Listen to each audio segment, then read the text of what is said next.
Olá, amigos do canal. Sejam bem-vindos. E por favor, ajude nosso canal a crescer.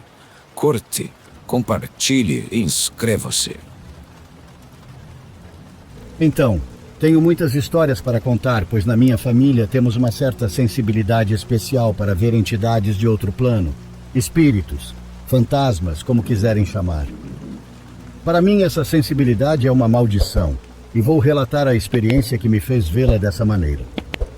Desde pequena tive encontros paranormais quando visitava as casas dos meus amigos ou lugares novos. Sempre contava para minha mãe, e a única resposta dela era que eu estava louca, que era minha imaginação, que provavelmente se devia ao fato de estar afastada de Deus por assistir a filmes de terror. Como eu disse, esse tema me fascina, e pode-se dizer que naquela época eu estava um pouco obcecada. Ficava triste porque minha mãe não acreditava em mim, e em algum momento me convenci de que ela tinha razão, que eu estava louca, até o dia em que tudo começou a mudar. Quando eu tinha 14 anos, meu pai decidiu que nosso apartamento era pequeno demais e fez um esforço para procurar um lugar com 2 quartos, principalmente para nos dar privacidade, já que minha irmã e eu ainda dormíamos com eles. Como eu já era adolescente, queriam me dar meu espaço. Felizmente, ele logo encontrou um lugar para alugar, muito acessível, com 2 quartos, que parecia perfeito para minha família. Meus pais se apressaram em reservar o local, mas ele não era perfeito. Tinha um detalhe muito estranho. Era uma casa com quartos pequenos, 2 portas e nenhuma janela. O lugar não tinha nenhuma janela, então estava sempre escuro e precisávamos manter a luz acesa mesmo durante o dia, pois entrava muita pouca luz pelas frestas das portas. Fora isso, me lembro que também precisava deixar o ventilador ligado, pois o cheiro dentro da casa não ficava muito agradável. Ainda assim, no início, tudo foi normal. Nos mudamos e nos acostumamos com esse detalhe, felizes por finalmente termos um quarto para minha irmã e para mim. Como eram muito pequenos, tínhamos um beliche.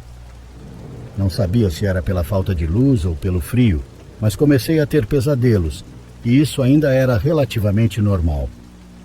6 meses após nos mudarmos, o pesadelo se tornou realidade. Faltava pouco para o meu aniversário, e um amigo da família nos disse que sua cadela tinha tido filhotes e queria encontrar um lar para eles com pessoas de confiança. Como eu sempre quis ter um cachorro, disse com muita certeza que queria um. Nem perguntei aos meus pais. Um mês depois, quando ele apareceu na minha casa com uma cachorrinha linda, eu a recebi com toda a alegria do mundo. Minha mãe ficou brava, disse que de jeito nenhum a teríamos lá, mas usei a desculpa do aniversário e a convenci a me deixar ficar com ela, prometendo que seria completamente responsável pelo animal. Depois disso, convenci meu pai, após muito implorar, e chamamos a cachorrinha de Dara. Naquela noite, minha mãe me disse para colocar a cama da Dara na área de serviço que tínhamos. Naquele momento, a cama era apenas uma caixa de papelão com uma coberta. Deixei-a tranquila e fui dormir, mas no meio da noite ela começou a chorar e minha mãe me acordou para ir vê-la. Fiquei na área de serviço por um bom tempo com ela, mas cada vez que eu me levantava para sair, ela começava a chorar. Cansada na madrugada, a levei comigo para o meu quarto e a coloquei lá para que dormíssemos juntas. E assim foi a partir de então. Dara dormia comigo, acomodada nos meus pés. Ela ficava tranquila e eu também sentia paz ao tê-la por perto. Até que uma noite, do nada, a ouvi rosnar. Irritada, a chamei, mas ela não me obedecia. Quando me sentei na cama, percebi que ela rosnava para um canto perto da porta. Acendi a luz e a pobre começou a latir desesperadamente, como se houvesse alguém saindo do quarto.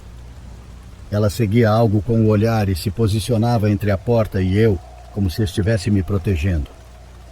O pior de tudo foi que ela começou a fazer isso todas as noites, tanto que acabamos nos acostumando, como se fosse apenas uma mania da Dara. Uma madrugada, quando meu pai saiu para trabalhar, como sempre, às 5 da manhã, eu me levantei para ir à escola. Minha irmã também se levantou, pois acompanhava minha mãe ao trabalho, que ficava perto da escola dela. Minha irmã se levantou, se vestiu e foi tomar café, e eu fiquei me arrumando. Eu era uma adolescente e passava muito tempo penteando o cabelo e aplicando maquiagem. Era muito importante para mim ficar perfeita. Coisa de meninas. Enquanto me arrumava, coloquei o rádio em volume bem baixo e dançava e cantava na frente do espelho quando de repente senti algo. Fui invadida por aquela sensação estranha, como quando alguém te observa fixamente. Desta vez fui eu quem sentiu a presença de alguém, mas não via nada de estranho. Estava sozinha. Dara estava atrás do pão da minha irmã. Tentei ignorar aquele sentimento e continuei cantando, mas de repente, através do espelho, vi uma mulher deitada na cama de cima do beliche. Ela me olhava fixamente, sem piscar. Estava de lado, com a cabeça apoiada na mão. Usava um vestido ou camisola branca e longa, e suas pernas e pés estavam inchados e roxos. Fiquei olhando para ela e me aproximei do espelho, sem poder acreditar que o que via era real. Naquele momento, ela percebeu que eu a estava vendo, que eu podia vê-la, e esboçou um sorriso que me pareceu demoníaco. Seus olhos brilharam como brilham os dos cães nas fotos, e eu gritei por instinto. Saí correndo até a cozinha, onde estavam minha mãe e minha irmã, mas antes de chegar, encontrei minha mãe, que veio correndo depois de ouvir meu grito. Ela me perguntou preocupada o que estava acontecendo. Eu disse que havia uma mulher no quarto, na cama da minha irmã, e que ainda estava lá. É claro que eu disse isso gritando de medo, e minha mãe correu para o quarto assustada, mas não conseguiu ver ninguém. Ela me disse, como sempre, que eu estava louca, muito zangada, e mais uma vez, por muito tempo, me convenceu de que era minha imaginação. Mas as coisas estavam prestes a piorar. Estavam prestes a me mostrar que eram muito mais reais do que eu queria acreditar. Uma madrugada fiquei acordada até tarde, terminando uma tarefa da escola. Estava muito concentrada na sala, quando pelo canto do olho, vi uma figura de branco passando pelo corredor em frente aos quartos. Ao olhar para o reflexo na tela escura do meu computador de mesa, pude vê-la bem. Notei que sua camisola parecia muito antiga. Tinha o cabelo extremamente curto, loiro, e era uma pessoa branca. No reflexo, havia atravessar o limiar da sala até onde eu estava. Quando me viu, sorriu como se estivesse me achado, e eu não conseguia acreditar que o que estava vendo era real, até que ela se aproximou muito de mim. Se colocou atrás e senti sua respiração. Apertei os lábios para não gritar, mas Dara, que dormia perto de mim, acordou e começou a latir para ela como nunca tinha visto antes. Eu disse para ela se calar, que iria acordar todos, e peguei minhas coisas e me virei para a mulher, indo apressada para o meu quarto. Me deitei e abracei Dara, nos cobrindo com o cobertor, mas algo nos seguia de perto. Senti que alguém se sentou na cama, na altura dos meus pés. Apertei os olhos. Dara rosnava e se revirava tentando sair, mas eu a abracei e cobri sua boca com medo de que algo acontecesse com ela. Pedia baixinho que, por favor, ela ficasse comigo. Ficamos debaixo do cobertor até que eu adormeci. A partir daquela noite, comecei a sentir todas as madrugadas como alguém chegava e se sentava.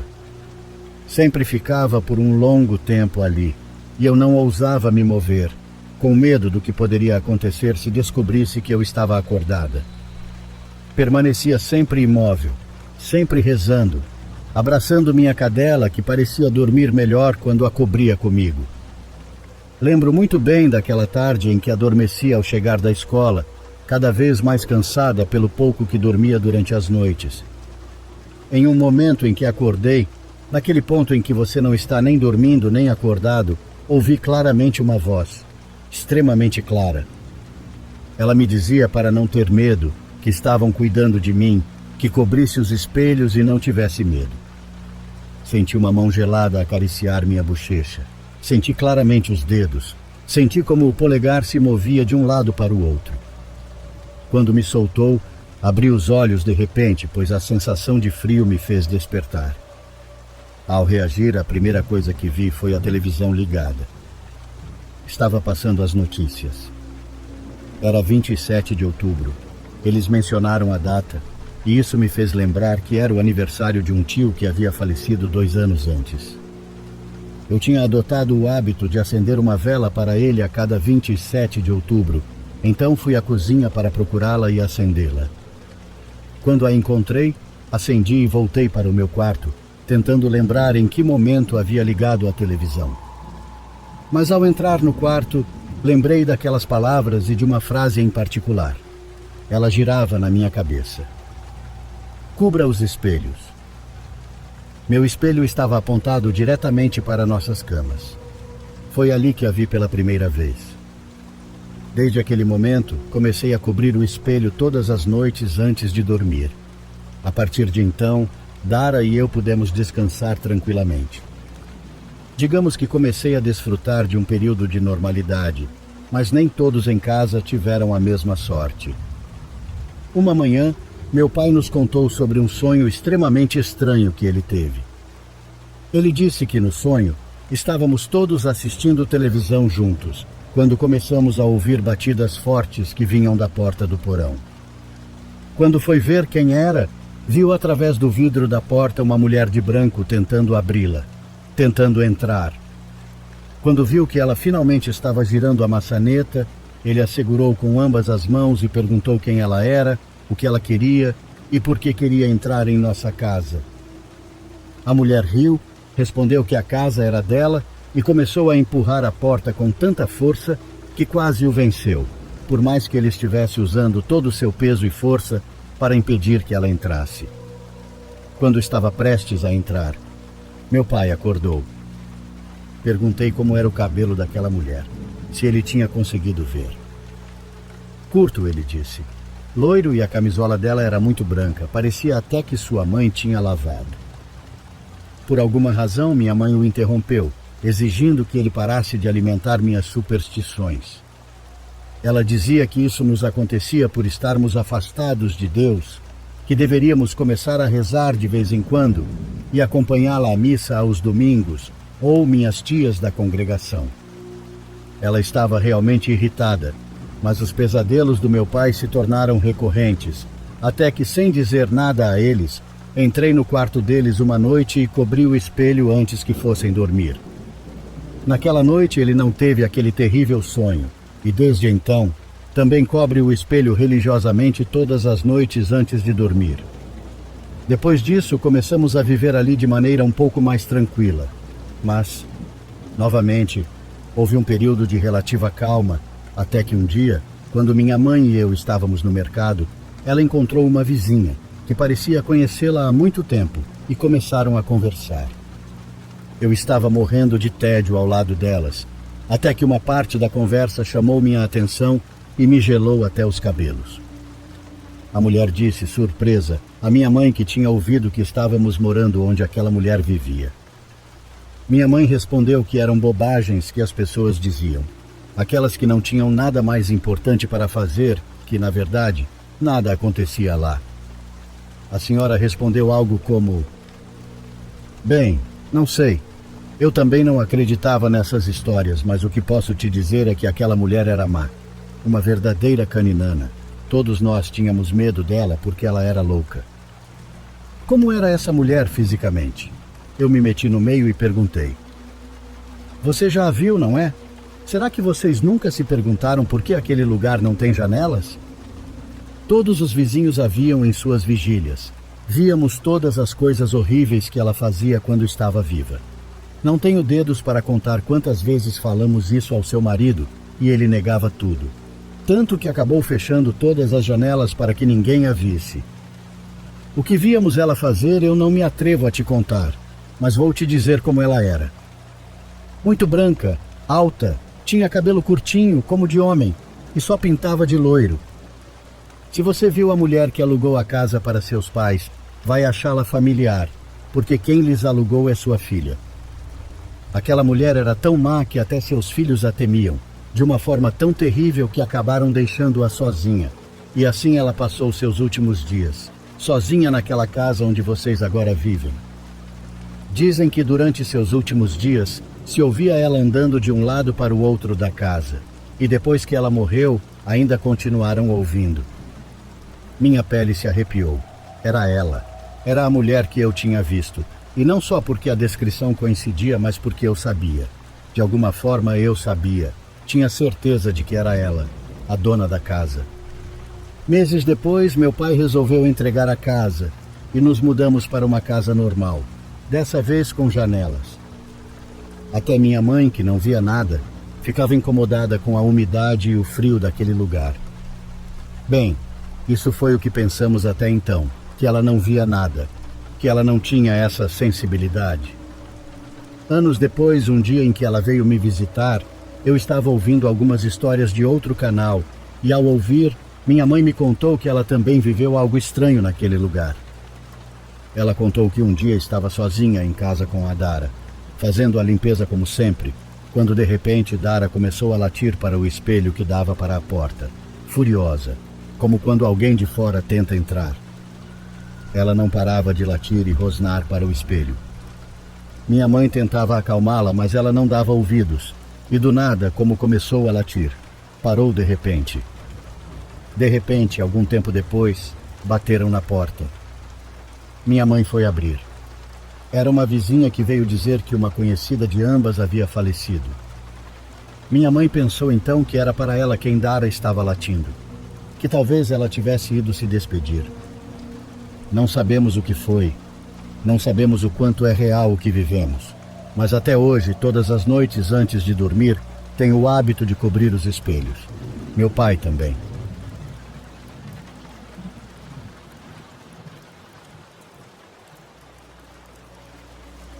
Talvez no momento em que eu contar isso, haverá muita gente que ao ouvir terá dificuldade em acreditar. No entanto, posso garantir que o que ouvimos foi real. E olha, para não confundir antes, sou de Acapulco, no México. Depois disso, mudei-me com minha família para Puebla, mas vivemos intensamente todo o furacão. Felizmente, tirando os bens materiais, estamos bem. Nem preciso dizer como estava o ambiente na cidade após o furacão Otis.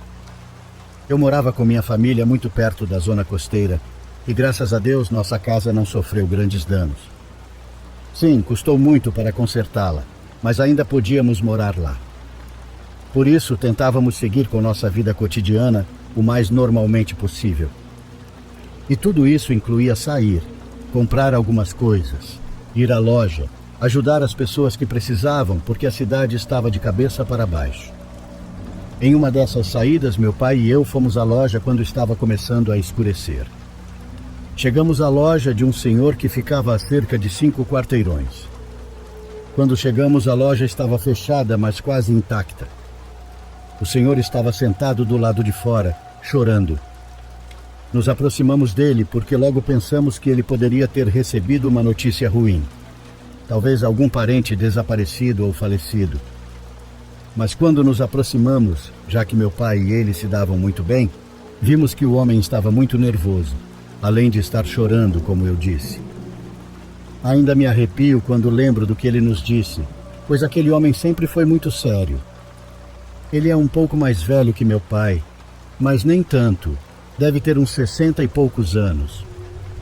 Ele contou ao meu pai, muito abalado, que havia descido minutos antes para ajudar as pessoas com suas casas, recolher algumas coisas, e que estando perto da praia, em uma parte do bairro que ainda estava inundada, ele e outra pessoa que estava por perto viram o que ele chamou de os mortos, saindo da água, que estavam falando com eles, chamando-os para entrar na água. Eles faziam sinais com a mão. O outro rapaz que estava com ele foi quem puxou o senhor da loja para longe da água e disse para ele não dar atenção, que deviam ser alucinações. Mas o senhor perguntou: se for alucinação, por que você também viu? O rapaz ficou calado e disse que talvez fossem outras coisas, mas que humanos não eram. Uma pessoa que tivesse acabado de falecer não diria algo assim. Quando chegou à loja, o senhor percebeu o que havia visto na costa e nós o encontramos quando ele estava muito abalado por causa disso. Meu pai ficou conversando com ele por um bom tempo. Eu vi uma vizinha passar e voltei para casa. Meu pai disse que me alcançaria mais tarde, e ele chegou em casa por volta das 11 da noite. Tanto ele quanto eu sabíamos que o senhor não estava mentindo. Ele não tinha motivo para isso. Ele estava muito abalado e meu pai me disse que ele estava falando a verdade. Algo ele viu na costa. Deixamos de ver o senhor algum tempo depois. Ele nunca mais abriu a loja e nós também não ficamos muito mais tempo em Acapulco. Só espero que ele esteja bem.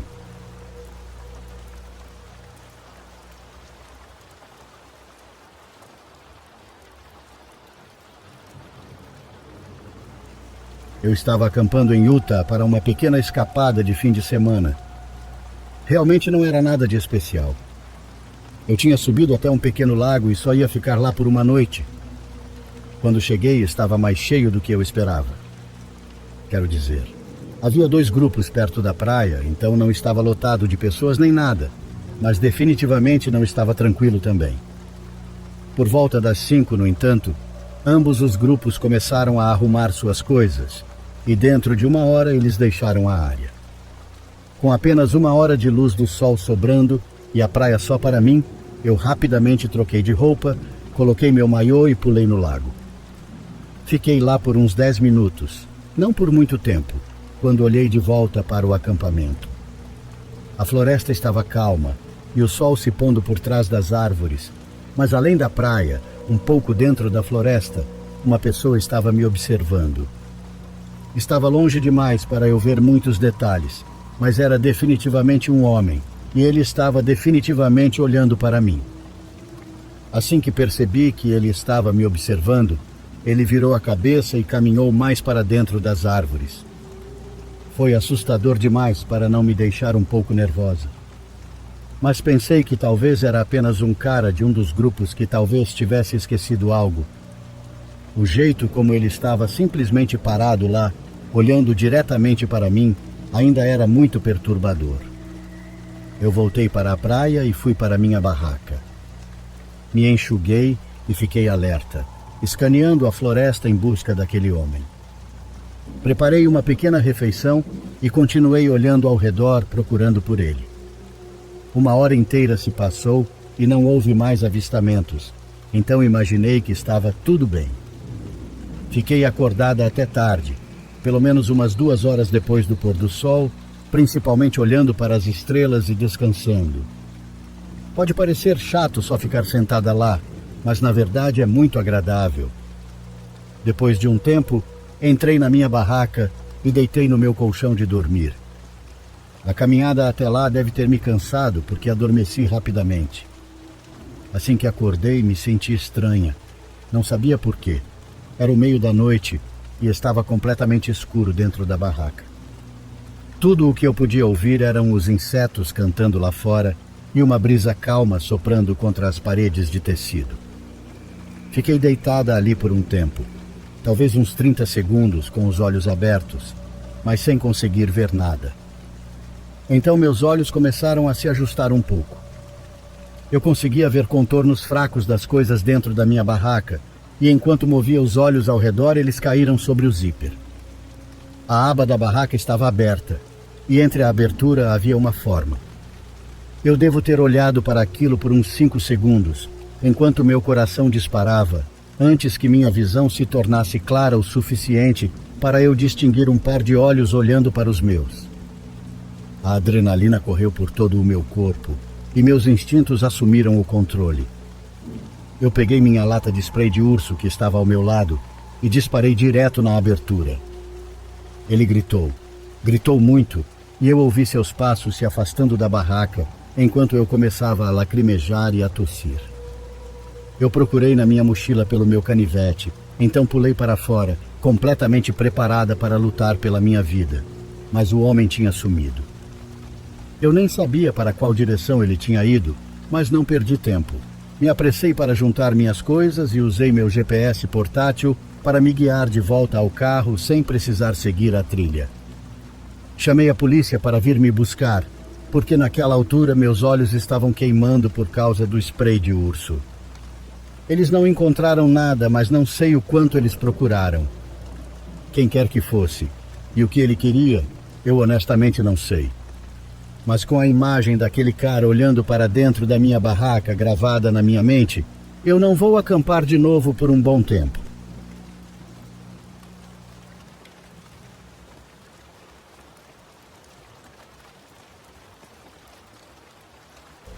Ser motorista de transporte público é um trabalho duro. Por muitos anos, fomos estigmatizados como mal-educados e como pessoas que não respeitam as leis.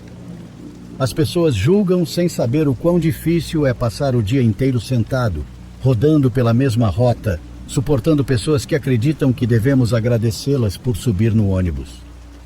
Se vocês passassem por isso, também chegariam ao final do dia cansados e de mau humor. Numa noite eu estava em um desses dias ruins. Era um dia de descanso especial para a maioria. 2 de novembro, um domingo. O pagamento não havia caído e o trânsito estava muito lento. O dia passava arrastado e eu só queria que chegassem às 20 horas para poder ir descansar. Viajar pela cidade vendo pessoas carregando flores para seus mortos me fazia lembrar a desconexão que tínhamos na minha família com essas datas. Para nós, os mortos eram apenas isso, mortos. Não precisávamos de uma data específica para visitá-los.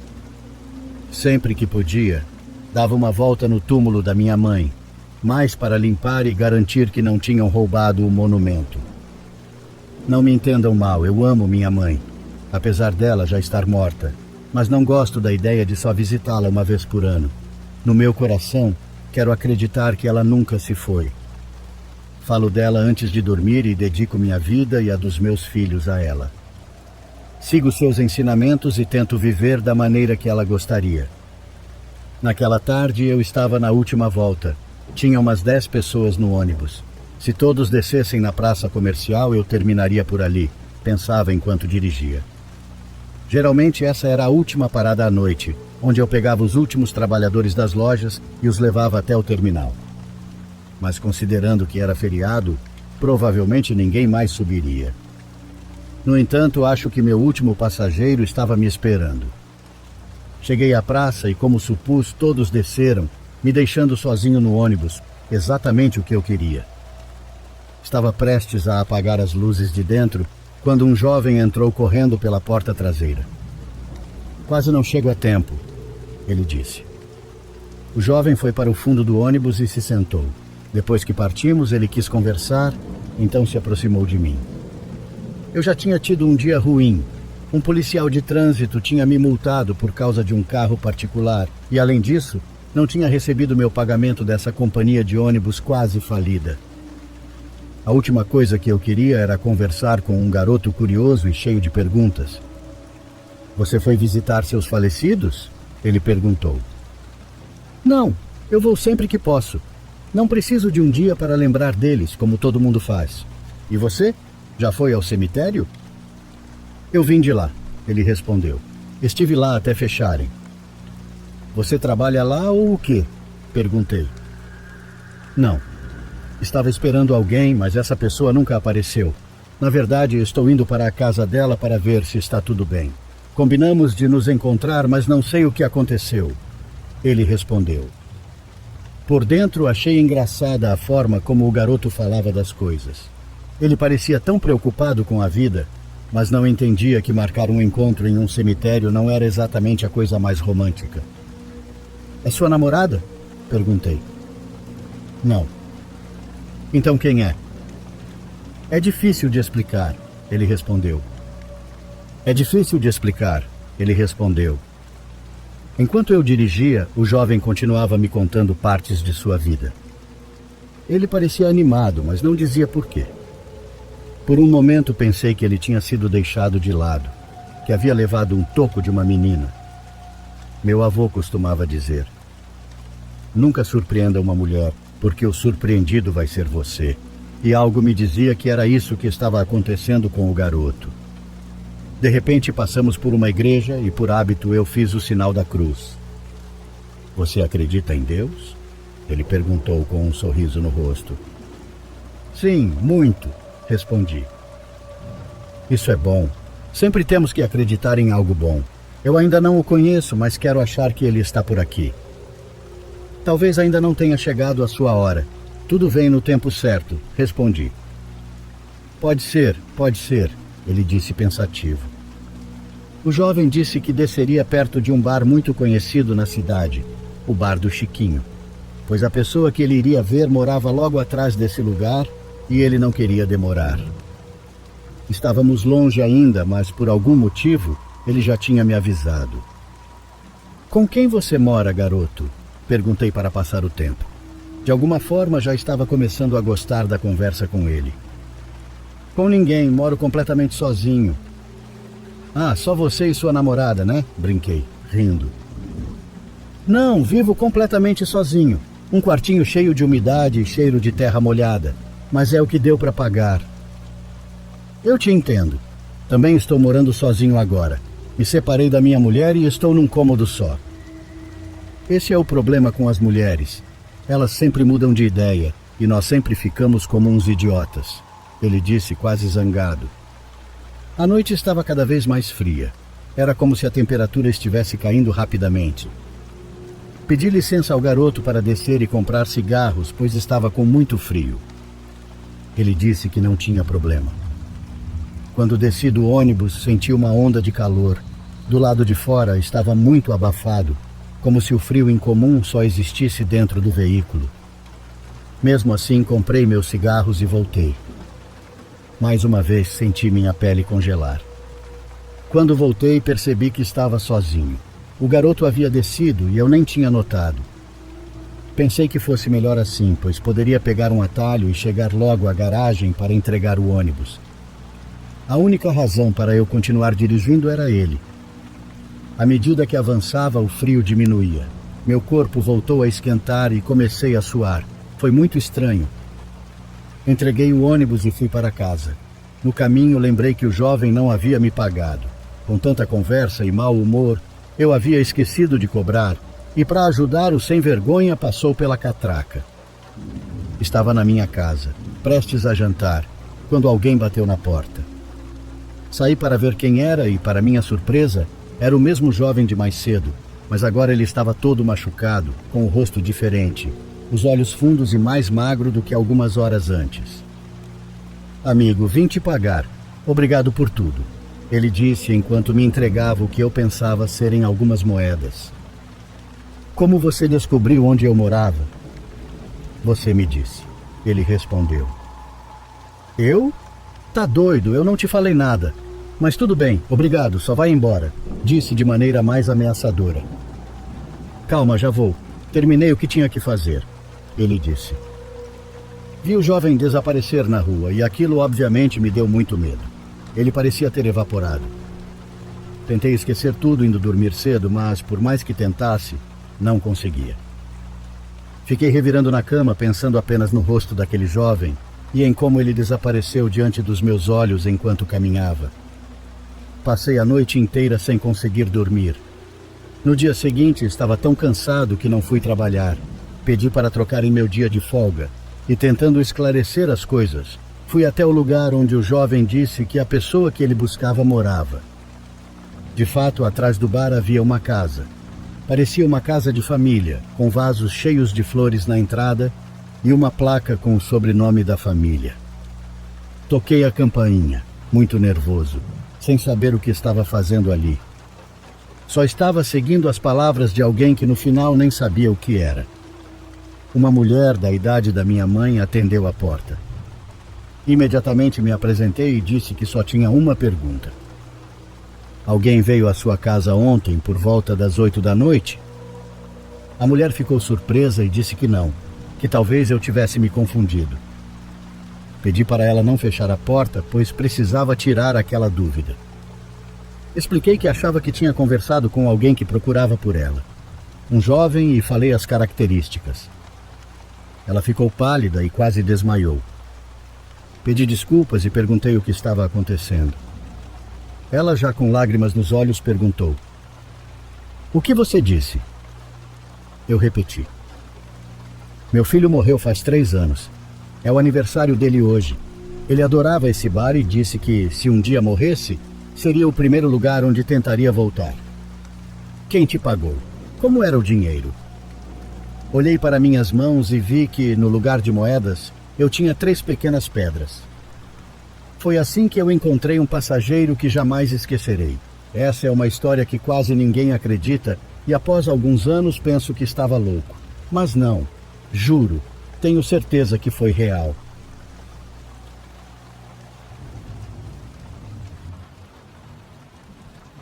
Essa é a história. Espero que se encontrem bem. O meu nome é Samuel e desejo compartilhar, com todo o respeito e com a permissão do meu pai, esta história que aconteceu precisamente a ele e a sua irmã quando eram jovens. Repito, faço-o com todo o respeito, pois é um assunto delicado que ainda o magoa profundamente. Mas a história é tão impactante que merece ser partilhada. Desde os seus 20 anos, o meu pai comprou uma moto e aprendeu a conduzi-la.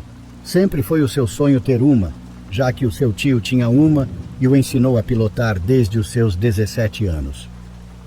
Ele economizou para ter sua própria moto, que se tornou o seu meio de transporte. No entanto, após o que aconteceu, ele nunca mais subiu numa moto e nem sequer quer vê-las. Para contextualizar esta história e como tudo começou, devo começar por falar sobre a minha tia, a irmã do meu pai. Ele conta que ela sempre foi uma pessoa muito sensível, a mais nova de 4 irmãos, a única mulher.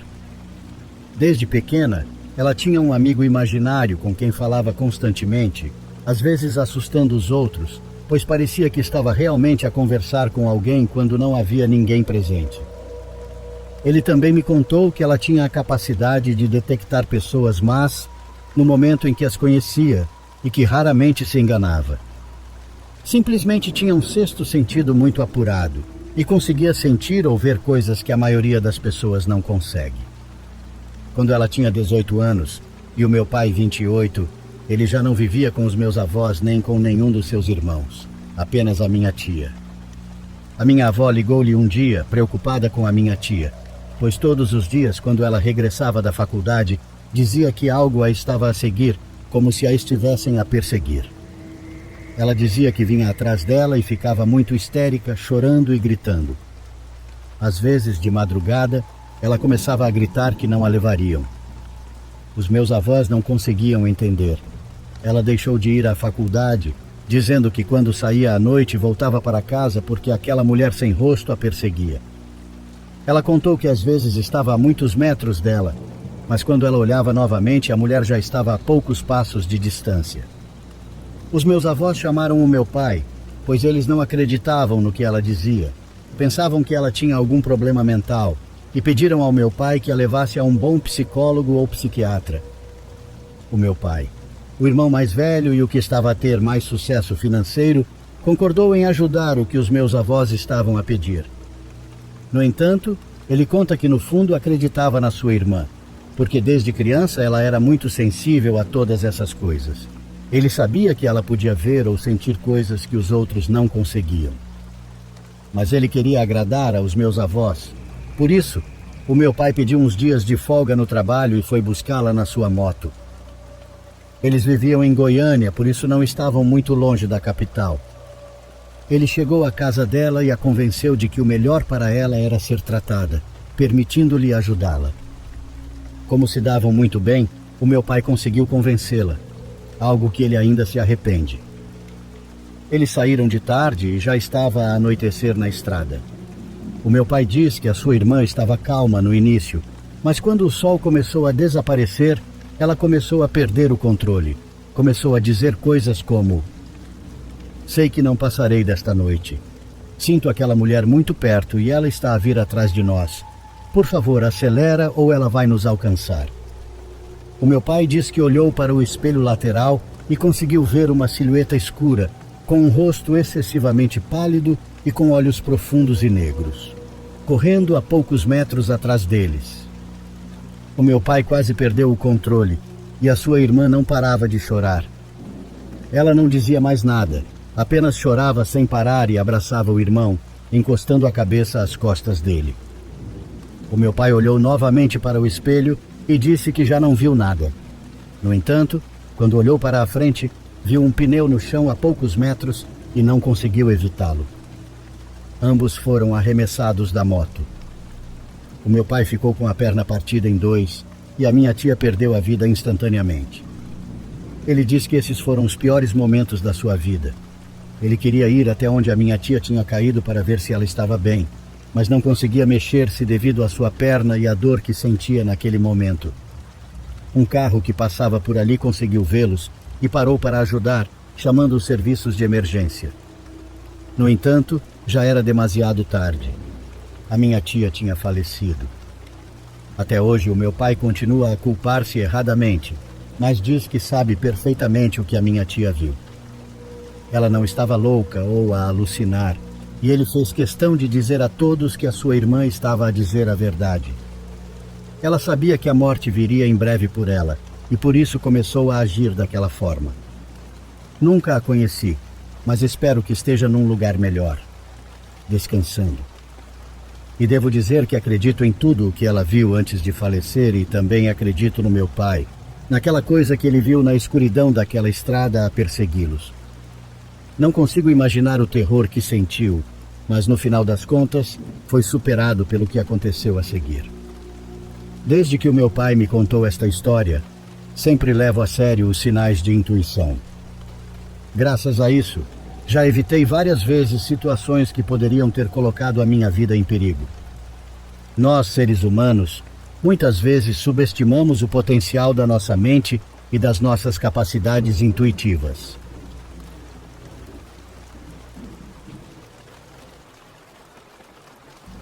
Olá, meu nome é Gabi e, para ser sincera, eu não acredito muito em coisas paranormais porque sinto que no final tudo tem uma explicação lógica. Tudo deve ter. No entanto, há coisas como a história que estou prestes a compartilhar que não há como explicar, por mais que eu tente. A história começa assim. Conheci minha melhor amiga há mais de 10 anos, quando ainda estávamos no colégio. Desde que a conheci, ela sempre mencionava que em sua casa aconteciam coisas paranormais, mas a verdade é que eu nunca dei importância, porque, como já adiantei, eu não acreditava nessas coisas. À medida que nossa amizade crescia, começamos a passar mais tempo juntas, até fazíamos noites do pijama em sua casa.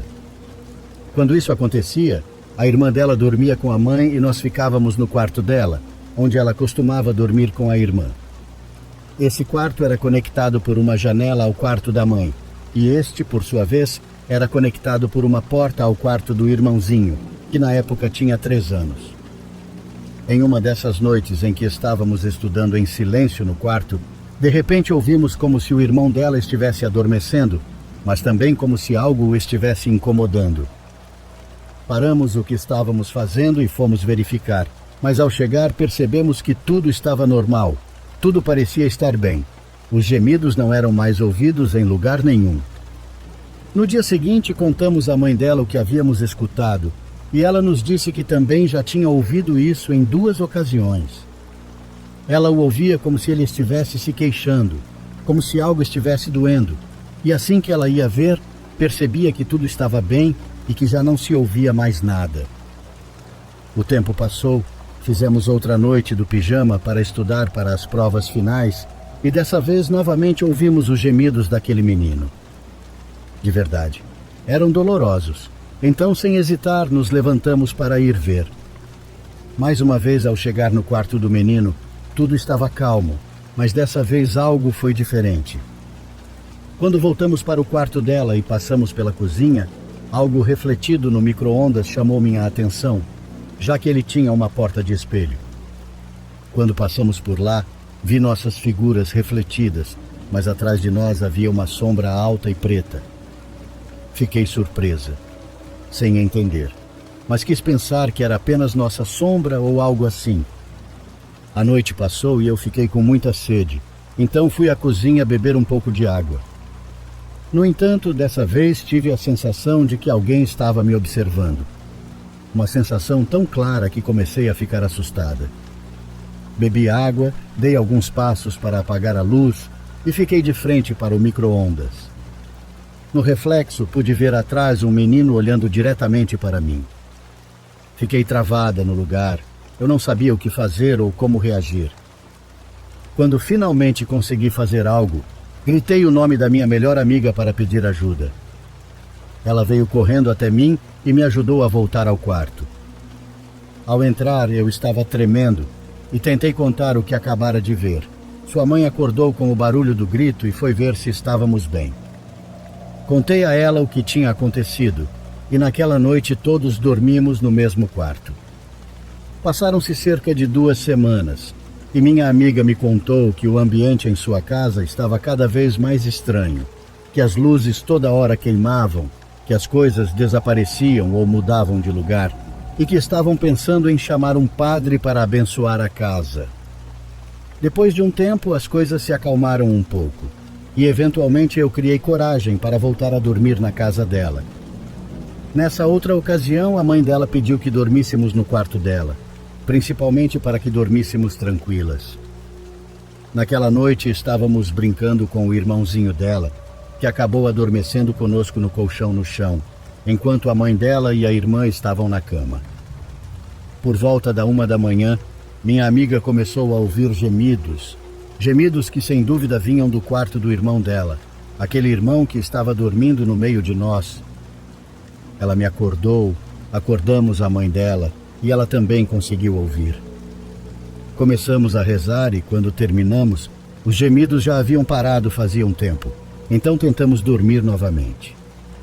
Mas de repente ouvi alguém abrindo a porta do quarto. Eu fiquei paralisada de novo, ali, sem dizer nada, sem saber se mais alguém ainda estava acordado. Algo, seja o que for, entrou e caminhou até a cama. Parecia querer acordar a mãe dela. Percebi que minha amiga estava acordada, enquanto ela apertava o irmãozinho adormecido entre nós. Filha, o menino está com vocês? Perguntou a mãe dela. Sim, mãe, ele está aqui, respondeu minha amiga. Eu não sou sua mãe. Não quero você na minha casa, não quero você perto dos meus filhos. Saia daqui. Ouviu? Saia daqui, disse a mãe dela, cheia de raiva, para o que quer que estivesse ali conosco. Em seguida, ela se levantou de repente e acendeu a luz. Não havia ninguém, mas a porta estava aberta. Todos nós nos levantamos, menos o menino. Todas tínhamos ouvido aquilo, todas estávamos acordadas, e eram 3h40 e pouco da madrugada. A mãe da minha amiga nos contou que acordou quando sentiu uma mãozinha pequena puxando os lençóis.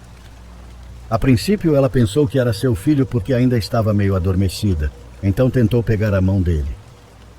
Mas o que ela sentiu foi algo horrível, uma mãozinha fria, totalmente fria, que a despertou completamente, e foi isso que a fez perguntar à filha se o menino ainda estava ali conosco no chão. Eu não sei, e elas também não. Ninguém sabe o que aconteceu naquela noite. Ninguém pode explicar. Um padre abençoou a casa dias depois, mas com o tempo, apesar de tudo, elas preferiram se mudar de lá.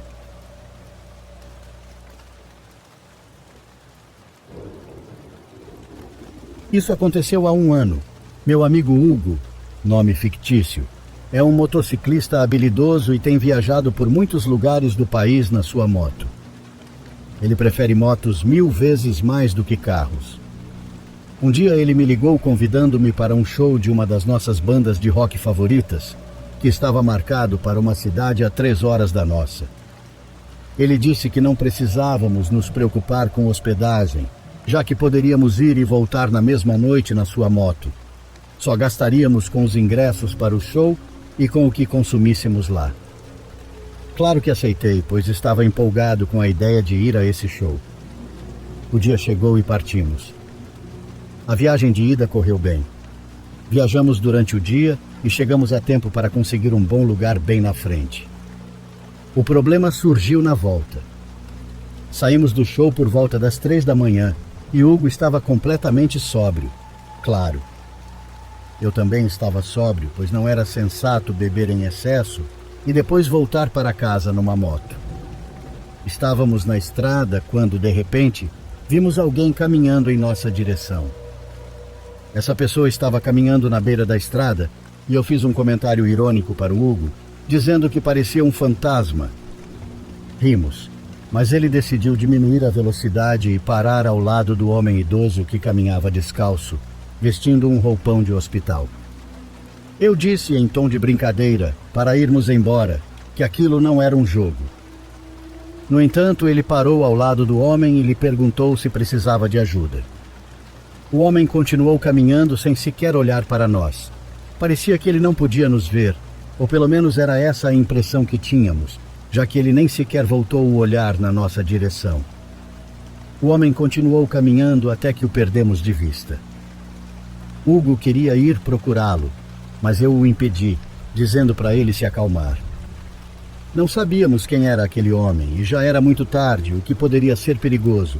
Além disso, desde que o vi, senti que algo não estava certo e só queria ir para casa.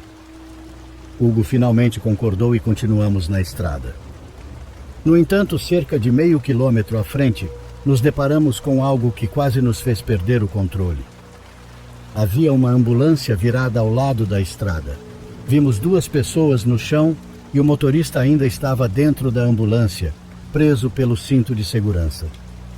Ficamos em choque, sem saber o que fazer. A parte mais assustadora foi quando Hugo me perguntou: Pedro, esse não é o homem que vimos lá atrás? Respondi que sim. O homem estava à beira da estrada, espalhado pelo chão sem se mover. Nesse momento, vimos várias ambulâncias e uma viatura da polícia chegando. Parecia que alguém já havia reportado o acidente. Fomos afastados do local e nos disseram para seguir em frente. Escutamos os paramédicos dizendo que os 3 corpos no chão já não tinham vida. Meu amigo e eu começamos a chorar, pois nunca tínhamos visto pessoas falecidas antes, muito menos um espírito. Quando finalmente chegamos à minha casa, Hugo ficou comigo naquela noite, mas não conseguimos dormir. Continuamos a conversar e a refletir sobre o que tínhamos testemunhado, mas não conseguimos encontrar uma explicação. Não sabemos para onde a alma daquele homem foi. Talvez ele estivesse simplesmente perdido e não soubesse como voltar para casa? Esta foi a experiência que tivemos há apenas 1 ano. E mesmo com o tempo passando, aquela cena continua viva na minha mente. É algo para o qual nunca estávamos preparados e espero que aquele homem descanse em paz. Eu me sentiria muito mal se ele ainda estivesse perdido naquela estrada, procurando o seu caminho de volta para casa.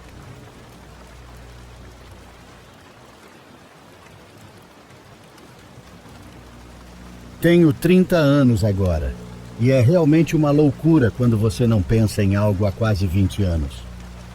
Um velho amigo de escola e eu nos reconectamos recentemente.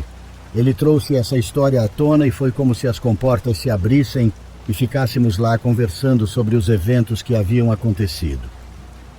Foi um fim de semana de verão em 2006. Sou de uma pequena cidade do Texas. Todos deixam as portas destrancadas e a maioria das pessoas cumprimenta você com um grande sorriso e um aceno. Eu estava saindo com meus 2 amigos, que vou chamar de Will e Erin. Nossas mães eram muito próximas, então acabamos todos estabelecendo uma amizade muito legal. Eu era o mais novo de nós. Onde eu morava era um bairro a cerca de 3 ou 5 quilômetros da escola e do centro recreativo. Normalmente íamos ao centro de recreação nos fins de semana para entrar na piscina ou nos refrescar lá dentro. Nesse dia, nossas mães nos deixaram em minha casa enquanto saíam para fazer compras. Honestamente, era uma típica tarde de sábado, então, como de costume, decidimos caminhar até o centro recreativo. Em vez do caminho habitual pela floresta, decidimos pegar a estrada principal que saía de fora do meu bairro e era um caminho direto para o centro de recreação. Todos concordamos que poderíamos até parar em suas casas, como acontecia nesta estrada. Poderíamos pegar água se precisássemos. Para colocar em perspectiva, eu era um menino muito pequeno na época, pesando 40 quilos. Meu amigo Erin era um pouco mais alto e mais forte. Seu irmão Will também era alto para sua idade, mas muito magro. Começamos nossa caminhada e já passamos pela casa deles. Estávamos a pelo menos 1,5 quilômetros de onde estávamos indo neste momento. Foi quando vimos uma velha caminhonete F-150 com um pedaço de madeira compensada cobrindo a janela traseira. Ela passou por nós muito lentamente. Sem pensar em nada, Continuamos andando e brincando, empurrando uns aos outros em latas de lixo e fazendo coisas típicas de pré-adolescentes. Foi quando Will olhou para trás e para a frente e então disse: "Parece que ele está de volta." Todos paramos de andar e nos viramos. Ele então parou bem na nossa frente, bloqueando a calçada. Um homem nos perguntou se queríamos uma carona para o resto do caminho. Erin imediatamente riu e disse: "Não, cara, estamos quase lá, mas obrigado." O homem, que tinha pelo menos 40 anos, abriu a porta e caminhou até a frente. Nesse ponto começamos a ficar assustados, porque ele agora está olhando para nós e acenando para que caminhássemos até ele. Andamos por trás para dar a volta e ele gritou: "Meninos, vou precisar que vocês venham comigo agora mesmo." Ficamos parados em silêncio. Ele nos disse mais uma vez para entrar em sua caminhonete, mas nós simplesmente o ignoramos. Claro, isso o enfureceu e ele correu para a traseira da caminhonete. Assim que ele saiu, nós corremos, não esperando para saber o que iria acontecer. Enquanto corríamos, não ouvimos nenhum motor nem nada nos seguindo. Então olhei por cima do ombro e o vi correndo atrás de nós. Gritei então para meus amigos que ele estava vindo e que estava correndo atrás de nós. Só sei que corremos mais rápido do que nunca. Corremos direto para o centro de recreação e ficamos do lado de fora da piscina. Havia um ponto de encontro lá com muitos estudantes do ensino médio. Usamos aquele local para nos esconder, tremendo de medo e sem entender completamente o que aquele cara queria conosco. Vimos o cara passar correndo pela linha das árvores e senti uma tontura muito forte. Eu não tinha comido quase nada naquele dia. Enquanto eu me recuperava, tivemos a ideia de tentar escapar pela floresta. Conhecíamos aquela floresta melhor do que ninguém, pois usávamos as trilhas para chegar às casas uns dos outros, aos fundos das escolas e ao centro de recreação. Corremos como se nossas vidas dependessem disso, direto para minha casa. Tranquei todas as portas e janelas. Em seguida, descemos correndo para o porão. Nenhum de nós tinha celular. Apenas um telefone residencial que esqueci de pegar quando desci. Então comecei a caminhar lentamente até a cozinha. Nosso telefone estava bem perto da sala conectada. Assim que me virei, vi aquele cara andando no meu quintal. Eu peguei o telefone esperando que ele não me visse. Então liguei para minha mãe. Sim, liguei para minha mãe em vez da polícia. Minha mãe me disse para me acalmar que estavam chegando. Assim que ouvimos a voz da minha mãe e da sua amiga, corremos direto até elas, contando tudo sobre o cara e o que havia acontecido.